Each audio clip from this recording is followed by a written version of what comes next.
tengah kota itu menjadi sorotan.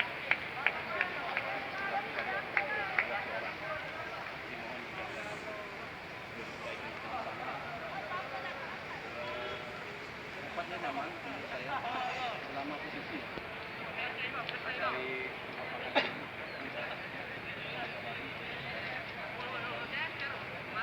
refreshing melihat banyak yang melihat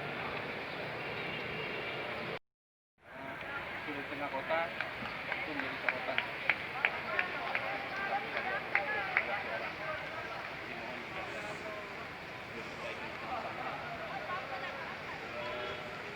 Tempatnya nyaman menurut saya selama posisi dari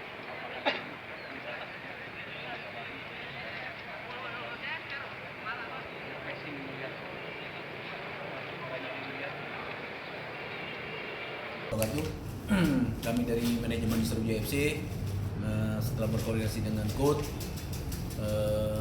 melakukan rapat koordinasi dengan manajemen, kami memutuskan 4 orang pemain yang memang secara prosedur kontrak memang sudah berakhir.